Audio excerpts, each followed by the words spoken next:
আপনাদেরকে যে মানুষ বর্তমানে প্রত্যাখ্যান করছে, এই যে বট নিয়ে আসেন আপনার বিভিন্ন দেশ থেকে, হ্যাঁ, আপনার সোমালিয়া থেকে, মঙ্গোলিয়া থেকে, হ্যাঁ, এই যে আপনারা ভিয়েতনাম থেকে বট কিনে অনলাইনে এখন লাভ রিয়েক্ট দিয়ে আপনাদের ইমেজ সংকট থেকে আপনাদেরকে নিজেদেরকে উদ্ধার করা লাগে, এগুলি আওয়ামী লীগ করতো। এই আওয়ামী লীগের নিরবিচ্ছিন্ন পতন হওয়ার আগে আওয়ামী লীগ এগুলি করতো, বট কিনে নিয়ে এইসব বিভিন্ন সোশ্যাল প্ল্যাটফর্মে আপনার বিভিন্ন টাকা পয়সা খরচ করে ওরা ওনাদের ইমেজ সংকটকে আপনার পুনরুদ্ধার করার জন্য, কারণ সব জায়গার মধ্যে হাসি জয়যুক্ত হতো। সো ওই হাসিকে যেন ওরা জয়যুক্ত না করতে পারে, কিছু যেন ভালোবাসাও পায়, ওই ভালোবাসাকে জয়যুক্ত করার জন্য, হাসিকে পরাজিত করার জন্য এই যে ধান্দাবাজি আওয়ামী লীগের ছিল, যেটা ইভেনচুয়ালি ওনারা করতে পারে নাই, সেই কাজটা এখন বর্তমানে আপনারা চেষ্টা করতেছেন।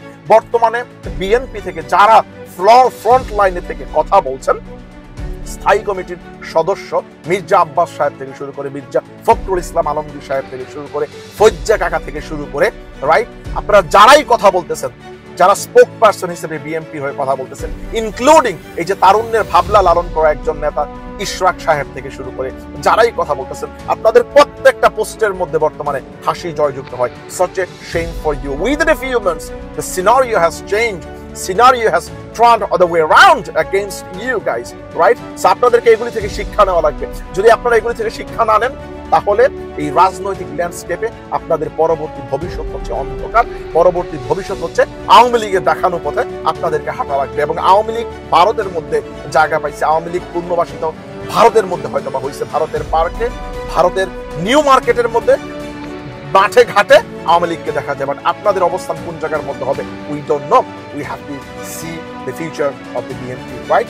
আমরা বিএনপির শত্রু না, আমরা বিএনপির, আমাদের অনেক ভাই ব্রাদার, আমাদের অনেক শুভাকাঙ্ক্ষী আছেন যারা আমাদের সাথে একাত্মতা পোষণ করেছিল। এই যে এই স্বৈরাচারী হাসিনা বিরুদ্ধে আন্দোলনে আমরা সকলে কাঁধে কাঁধ রেখে একসাথে আমরা আন্দোলন করছি।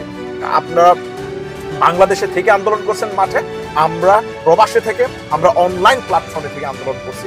আমাদের সাথে অনেকের আলাপ আলোচনা, কথা, আপনার আমরা অনেক ধরনের স্ট্র্যাটেজি শেয়ার করছি, রাইট? আমরা কেউই কারো শত্রু ছিলাম না, বাট আপনারা যে স্ট্র্যাটেজি বর্তমানে নিচ্ছেন ছাত্রদের বিরুদ্ধে, এটা আমরা কোনোভাবেই মেনে নেব না। এটার বিরুদ্ধে আমরা শক্ত অবস্থান নিব। এবং আপনারা কল্পনাও করতে পারবেন না যে ছাত্রদের পক্ষে বাংলাদেশের একটা সিভিল সোসাইটি পিছন থেকে কাজ করতেছে।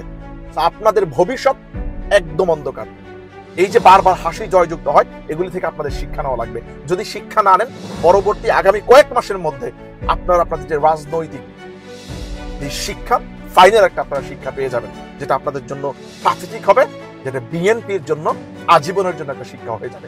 এবং বিএনপি যদি এত বছর পরে এসেও, ক্ষমতার একটা স্বাদ পেয়েও, ধার প্রান্তে এসেও যদি বাংলাদেশের মানুষের হৃদয়ে কোনো ফুটপ্রিন্ট না রেখে দিয়ে যেতে পারে, বিএনপি আজীবনের জন্য বাংলাদেশের মানচিত্র থেকে জয় বাংলা হয়ে যাবে। That's all for saying today.